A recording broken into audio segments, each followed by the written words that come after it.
నుంచి మిమ్మల్ని వెళ్ళిపోమంటున్నారు. ఏం చెప్తారు? మేము ఇక్కడనే ఉంటాం. హ్మ్. చెప్పు. మేము ఇక్కడనే ఉంటాం. ఏం చెప్తావు గవర్నమెంట్‌కి మరి? మా ఇల్లు మాకు కావాలి. ఇల్లు మాకు కావాలి. గాంధీ తాత విగ్రహం పెడతారంట ఇక్కడ. వద్దా మరి? వద్దు. ఎందుకని? అది ఇక్కడనే కొంచెం దూరంలో ఉంది. మాకేం వద్దు. మా ఇల్లుని కూలగొడతా అంటే మా ఇల్లు కూలపోతే మేము ఎక్కడ ఉండాలి? మీరు మా ఇల్లుని కూలగొడితే మేము ఎక్కడ ఉండాలి? సరే. మేము మాకున్న డబ్బుల్ని వీళ్ళకి ఇచ్చేసి ఇక్కడ ఉంటున్నాం. మళ్ళా మీరు ఇల్లుని కూలగొడతా అంటే మేము ఎక్కడ ఉండాలి చెప్పండి? మీకు డబ్బులు ఇస్తామంటున్నారు కదా, మళ్ళీ డబ్బులు ఇస్తారంటే ఇల్లు ఇస్తారంట. ఏమొద్దు, ఏమొద్దా? మాకు వద్దు. నమస్తే అండి. నమస్తే. ఎప్పటి నుంచి ఉంటున్నారు మేడం మీరు ఇక్కడ? మేము 10 years నుంచి ఉంటున్నాం. 10 years నుంచి ఉంటున్నారు. సో ఇప్పుడు ఒక ఇష్యూ నడుస్తుంది కదా, సో ఏం చెప్తారు? మీ వర్షన్ ఏంటి? మా వర్షన్ అంటే 1 night లో చూసుకుని తీసేసుకుని ఇల్లు అయితే కాదండి. మేము చాలా రకాలుగా ఆలోచించుకుని ఆఫీస్కి, పిల్లల స్కూల్కి అన్ని రకాలుగా దగ్గరగా ఉంటుందని చెప్పి ప్రతి వాళ్ళు ఆలోచించుకొని తీసుకున్న ఇల్లు ఇది. సో ఆల్ ఆఫ్ ఈ సడన్ మీరు బఫర్ జోన్లో ఉన్నారంటారు ఒకళ్ళు, ఇంకొకళ్ళు గాంధీ ప్రాజెక్ట్ కింద వెళ్ళిపోతుందంటారు ఒకళ్ళు.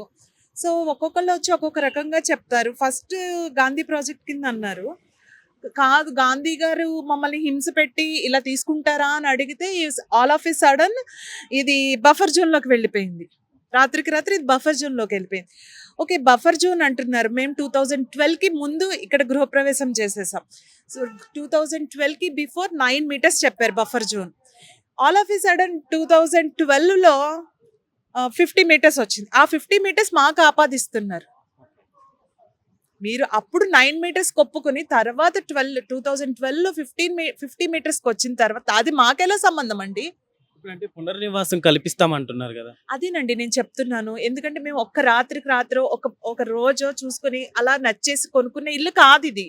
జస్ట్ లైక్ దట్ మేము మీరు చూపించి ఆ ఇంట్లోకి వెళ్ళిపోండి అనగానే వెళ్ళిపోవడానికి. ఎందుకంటే మేము చాలా మాకు పాప స్కూలు, తర్వాత ఆఫీసు, అన్ని రకాలుగా దగ్గరగా ఉన్న ఇల్లు అని చూసుకుని మీరు ఎక్కడో ఇస్తారు, ఏ అడవిలోనే ఇచ్చారు, అడవిలో కాకపోయినా ఎక్కడో ఇస్తారు. అది మా పాపకి మేము ఆఫీస్కి వెళ్ళడానికి దగ్గరగా లేకపోతే మీరు ఇచ్చి మాకేం ఉపయోగం చెప్పండి?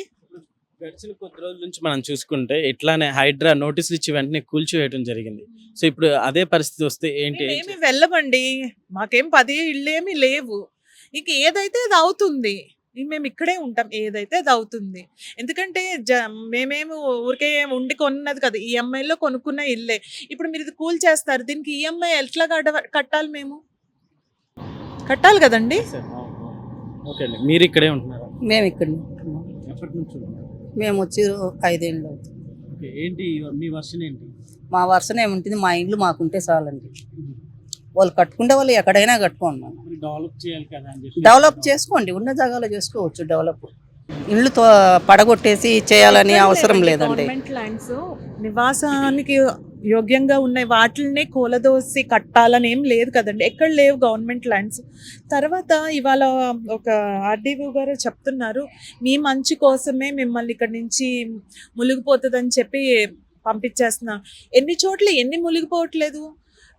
హైదరాబాద్ 3 వంతులు మునిగిపోతే మధు పార్క్ రిచ్ అనేది మునిగిపోవడం జరుగుతుంది. 17 గేట్లు ఎత్తినప్పుడే ఇక్కడికి కొంచెమన్నా రాలేదండి వాటర్.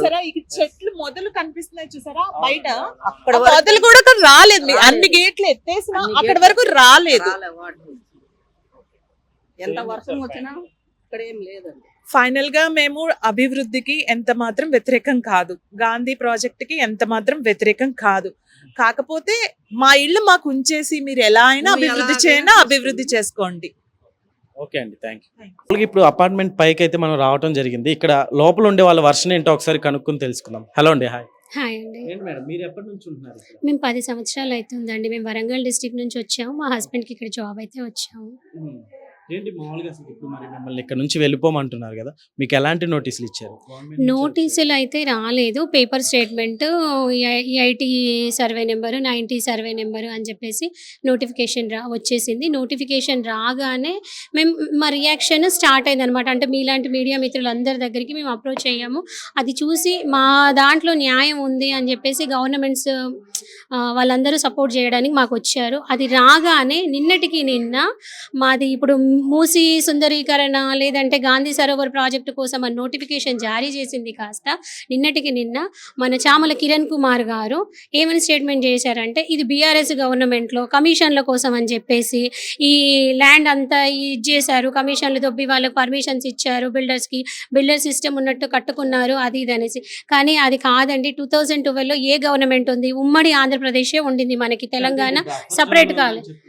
ఇన్ని రోజులు లేని బఫర్ జోన్ రాత్రికి రాత్రి బఫర్ జోన్ ఎట్లా అయ్యిందంటే అదే మాకు అర్థం కావట్లేదు. అంటే జనాలను ఒక రకమైన డైలమా లోపలికి తీసుకెళ్ళిపోతున్నారు, ఫాల్స్ స్టేట్మెంట్స్ చెప్పేస్తున్నారు. కన్ఫ్యూజన్లోకి తీసుకుపోతే మేము ఏం మాట్లాడలేం కదా అండి, అదే అర్థం కావట్లేదు మాకు.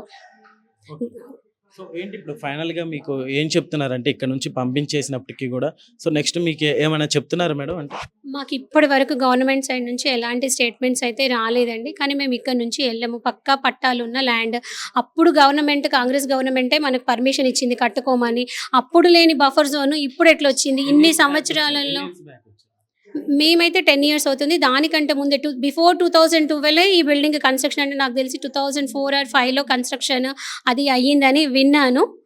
సో అప్పుడు లేనిది ఇప్పుడు ఎందుకు వచ్చినాయి వరదలు అయ్యి? ఇప్పుడు మీరు చూస్తున్నారు కదా, మా పక్కన మూసిపాయ మొన్న రెయినీ సీజన్లో కూడా గట్టు దాటి బయటకే రాలేదు. ఇప్పటి వరకు మాకు ఎలాంటి సమస్య లేదు, మాకే సమస్య లేదని మేమే చెప్తున్నాము. డెవలప్మెంట్ పరంగా డెవలప్ కూడా చేయాలని. అవును సార్, ఇప్పుడు మాది బఫర్ జోన్ నిజంగానే వాళ్ళన్నట్టు బఫర్ జోన్లో ఉంది అని తీసేస్తే రేపు మీ కన్స్ట్రక్షన్స్ కడితే బఫర్ జోన్ కాదా? అంటే ప్రభుత్వం కట్టిన బిల్డింగ్స్ అయితే స్టాండర్డ్గా ఉంటాయి, మేము కట్టుకొని నివాసం ఉంటున్న బిల్డింగ్స్ అయితే బఫర్ జోన్లో వరదలు వస్తే కొట్టుకుపోతాయి సార్. వరద అనేది చెప్పబెట్టకుండా ఇప్పుడు నడి రోడ్ల మీద సిటీ సెంటర్లో కూడా వస్తుంది, సిటీ సెంటర్లో కూడా వరదలు వస్తున్నాయి, కార్లన్నీ లేచి కొట్టుకొని పోతున్నాయి. దానికి అంటే మొత్తం సిటీనే కొలాప్స్ చేసేస్తారా బఫర్ జోన్ అని చెప్పేసి? మనం ఎక్స్పెక్ట్ చేయని ప్రదేశాలలో కూడా వరదలు వస్తున్నాయి, దానికి ఏం చేస్తుందండి? ఆల్ ఆఫ్ ఎ సడన్ భూకంపం వచ్చి కూలిపోతున్నాయి, పిడుగులు పడి కూలిపోతున్నాయి, దానికి ఎవరేం చేయగలుగుతాము? మాదైతే బఫర్ జోన్లో లేదు, మేము ఇన్ని సంవత్సరాల నుంచి ఒక సేఫ్ జోన్లోనే ఉన్నాం. మా సైడ్ నుంచి ఎలాంటి కంప్లైంట్ లేదండి. సడన్గా ఇది ఒక క్వశ్చన్ రేజ్ చేసి జనాలను పిచ్చోళ్ళని చేసి కన్ఫ్యూజ్ చేసి ఇష్టారాజ్యం మాట్లాడుతున్నారు. మాకైతే ఎలాంటి కాంపెన్సేషన్ వద్దు, టీడీఆర్లు వద్దు, ఏమీ వద్దు. మాకు అసలు నష్టం చేయకండి, నష్టపరిహారం ఇవ్వకండి, మేము కోరుకునేది అదొక్కటే అండి. ఓకే అండి, థ్యాంక్ యూ.